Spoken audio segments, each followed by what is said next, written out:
wa kana mulkuhu arba'ami'ati sanah. Begitu disebutkan dalam kitab sejarah. Wa kana mulkuhu arba'ami'ati sanah. Dia berkuasa 400 tahun lamanya.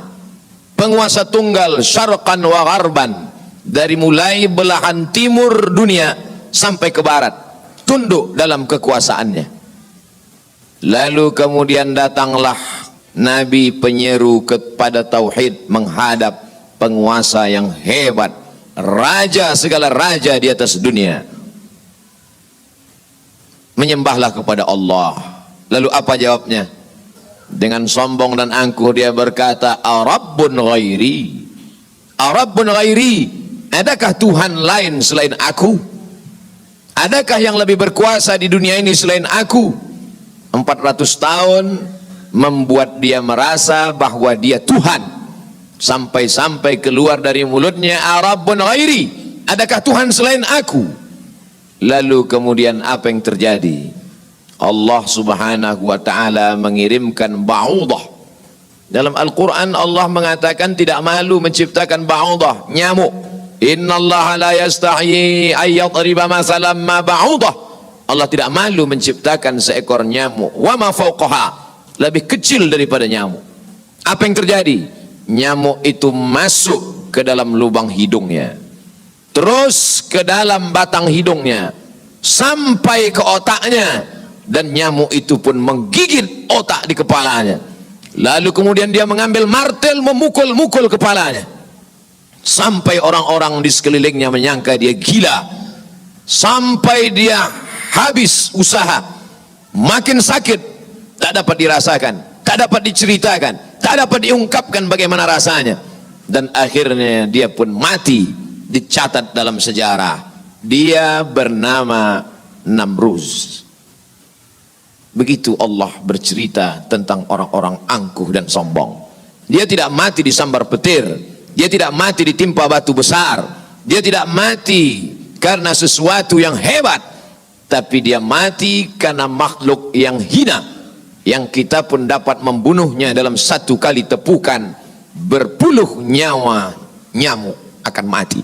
Tapi begitu Allah Ta'ala ingin menunjukkan kesombongan, keangkuhan orang-orang yang merasa dirinya Tuhan, jawabannya adalah kuasa Allah Subhanahu wa Ta'ala. Hari berganti, musim berubah, dunia ini diisi oleh orang-orang yang angkuh dan sombong. Selesaikah dunia dengan matinya Namruz? Tidak. Lahir lagi generasi yang lebih canggih daripada Namruz, lebih kejam daripada Namruz. Apa yang dia lakukan? Yudzabbihuna abna'ahum wa yastahyuna nisa'ahum. Lebih sadis daripada Namruz. Anak laki-laki disembelih hidup-hidup, anak perempuan dibiarkan karena tidak melawan. Anak laki-laki yang dia nampak dalam mimpinya akan menarik mahkota kekuasaannya, anak perempuan dibiarkan melahirkan. Sampai pada akhirnya ketika dia berkata dengan lantang, kalimat berbeda, substansi makna yang sama, ana rabbukumul a'la, ana, aku, rabbukum, Tuhan kamu, a'la, yang paling tinggi. Ternyata kekuasaan boleh bisa merubah makhluk merasa menjadi khalik. Orang kalau sudah terlalu lama berkuasa, melihat manusia tertunduk-tunduk ketakutan, maka berubah dalam dirinya, berkata, kaulah yang paling berkuasa, engkau adalah Tuhan. Itu pernah terjadi pada Namruz dan menular kepada Farao. Al-Quran menyebut dia Fir'aun. Ana, aku, Rabbukumul a'la, Tuhan kamu yang paling tinggi. Bagaimana cara Allah mematikan Fir'aun? Diceritakan dalam Al-Quran.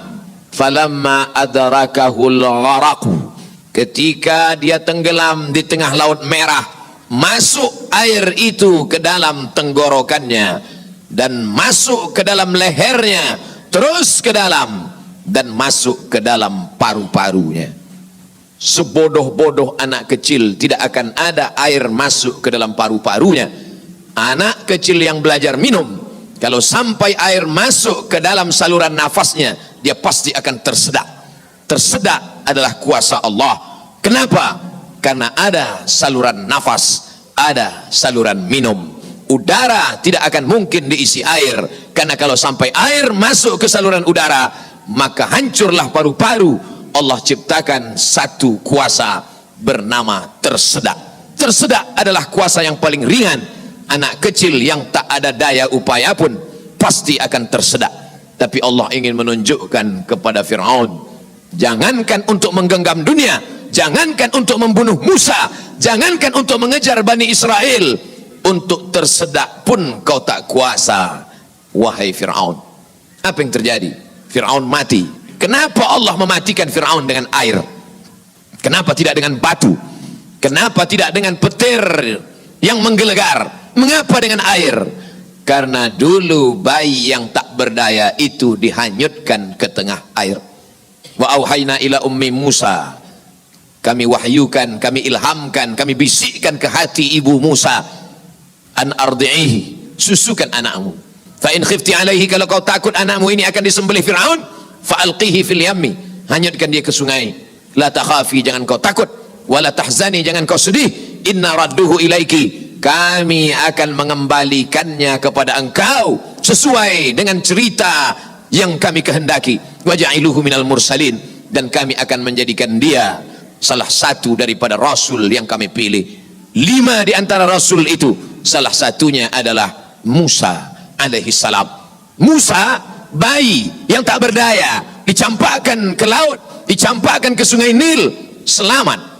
Bayi yang tak dapat berenang, bayi yang tak ada kuasa, bayi yang tak ada daya upaya, selamat di atas air. Tapi penguasa, raja di atas raja, segalanya, bukti-bukti kuasanya sampai hari ini menjadi bukti. Satu di antara 7 keajaiban dunia adalah piramid yang dibangun oleh Fir'aun. Tapi ternyata air yang dulu menyelamatkan bayi Musa, air yang sama menenggelamkan Fir'aun yang amat sangat berkuasa.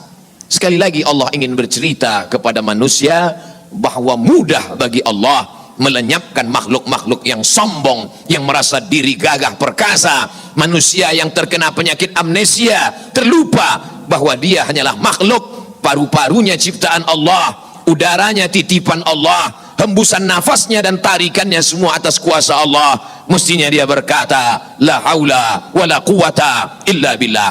Berakhir episode Fir'aun. Selesaikah dunia? Tidak. Muncul lagi mereka yang sombong-sombong, macam-macam nama sejarah mencatat. Abu Lahab dengan bangganya berkata, sebelum Abu Lahab datang, datang lagi seorang pria perkasa dengan tentara bergajahnya bernama Abrahah. Dia ingin memindahkan Ka'bah karena baginya bisnis di Makkah harus dialihkan. Nun, jauh di Yaman, berseberangan dengan Laut Merah, menyeberang ke Afrika. Maka ini Ka'bah harus dihancurkan. Dia bawa pasukan bala tentara, sampai akhirnya pasukan gajah tidak ingin bergerak. Gajah makhluk Allah, binatang, tahu mengenal Allah subhanahu wa ta'ala. Dia paksa gajah itu berdiri dengan pawang-pawangnya. Akhirnya gajah itu berjalan karena amat sangat terpaksa dan di bawah tekanan. Sampai akhirnya apa yang terjadi? Datang Abdul Muttalib membawa kunci Ka'bah. Dia serahkan kepada Allah. Dia katakan di depan pintu Ka'bah, inna lihadzal baiti rabban yahmi, sesungguhnya Ka'bah ini ada Rabb, ada Allah yang menjaga dan memeliharanya, bukan aku yang menjaganya, kuserahkan kepada penjaganya. Inna lihadzal baiti rabban yahmi, sesungguhnya Ka'bah ini ada penjaganya, kuserahkan dia kepada engkau ya Allah. Apa yang terjadi? Fa arsalna alaihim tayran ababil, kami kirimkan kepada mereka burung ababil yang dibawanya tarmihim, melontar, melempar mereka pasukan Abraha bergajah, bihijaratin, dengan batu-batu, min sijil, yang dipanaskan di atas api neraka. Apa yang terjadi pada pasukan Abraha? Faja'alahum ka'asfim ma'kul, mereka seperti daun-daun yang dimakan ulat. Tahun peristiwa itu terjadi disebut dengan Amul Fil, tahun gajah, tahun kelahiran Sayyidina wa Maulana Muhammad sallallahu alaihi wasallam. Hari berganti, musim berubah, isi dunia sebenarnya itu saja, namanya berbeda, tapi sebenarnya makhluknya itu saja. Dia pernah bernama Namrus, dia pernah bernama Fir'aun, dia pernah bernama Abraha. Selesaikah dunia? Belum. Dunia terus berlanjut, melahirkan makhluk-makhluk. Ada yang rendah hati dan tawadu, ada yang zuhud dan ridha, ada yang mencari kemuliaan Allah, ibtigha'a mardatillah. Tapi ada yang dititipkan harta dan kuasa. Pertama dia merasa dia punya, lama-lama dia merasa alam semesta pun bersimpuh sujud di kakinya, karena dia lihat tidak lagi ada orang yang berani mendongakkan kepala, tidak lagi ada yang berkuasa, tidak ada lagi yang berani bersuara keras, lantang, semuanya ketakutan. Sampai akhirnya dia berkata dalam hati, aku adalah penguasa jagat raya. Kemana mereka semua? Mati. Ketika penguasa-penguasa dunia modern dengan kecanggihan teknologi berkata, kami bisa menangkal gempa. Gempa sebagaimana apapun kuatnya bisa kami atasi. Ternyata begitu ujian Allah itu datang, bangunan yang mereka bangun porak-poranda, hancur berkeping. Datang lagi satu penguasa berkata, kami yang paling banyak jumlahnya di atas dunia, kami yang bisa menguasai alam semesta.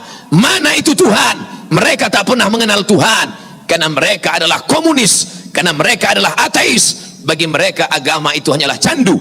Orang yang terkena narkoba bagi mereka sama dengan orang yang dimabuk oleh agama, karena bagi mereka agama ini hanya opium saja. Manusia yang stres, manusia yang depresi, lalu dia menjalankan agama. Agama bertentangan dengan komunis, agama bertentangan dengan keyakinan ateis. A tidak, T Tuhan, is keyakinan ateis, keyakinan yang meyakini tidak ada Tuhan. Mana itu Tuhan? Tidakkah kita melihat ucapan mereka sama seperti ucapan Fir'aun, yang keluar dari mulut mereka sama seperti yang keluar dari mulut Namrus? Mana kuasa Allah? Allah mengirimkan bakteri-bakteri kecil, kuasa itu pun roboh, hancur berkeping. Barakallahu li wa lakum fil Qur'anil azim, wa nafa'ani wa iyyakum bima fihi minal ayati wa dzikril hakim, wa taqabbala minni wa minkum tilawatahu innahu huwal ghafurur rahim. اللهم صل على سيدنا محمد وعلى آل سيدنا محمد.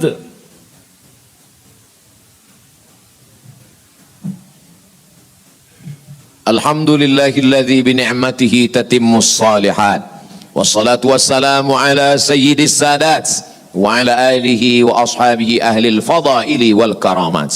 أشهد أن لا إله إلا الله وحده لا شريك له، وأشهد أن سيدنا محمدا عبده ورسوله وصفيه من خلقه وخليله، أدى الأمانة وبلغ الرسالة ونصح للأمة، وتركنا على المحجة البيضاء ليلها كنهارها لا يزيغ عنها إلا هالك.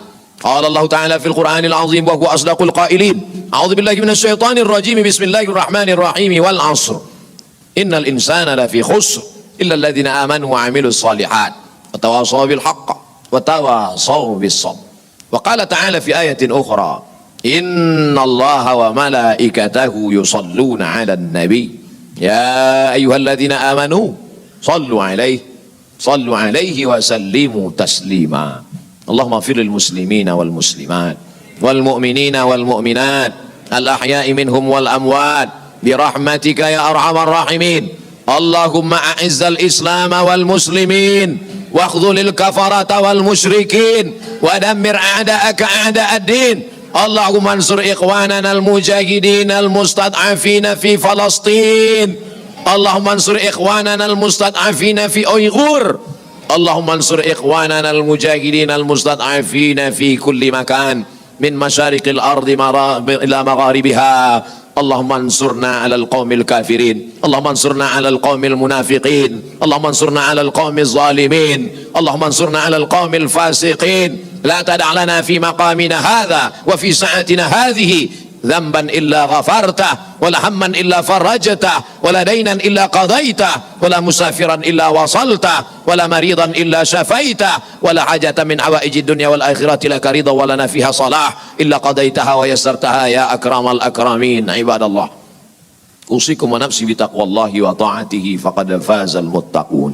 إن الله يأمر بالعدل والإحسان وإيتاء ذي القربى وينهى عن الفحشاء والمنكر والبغي يعظكم لعلكم تذكرون فاذكروا الله العظيم يذكركم واسألوه من فضله يعطيكم ولذكر الله أكبر والله يعلم ما تصنعون. أقم الصلاة.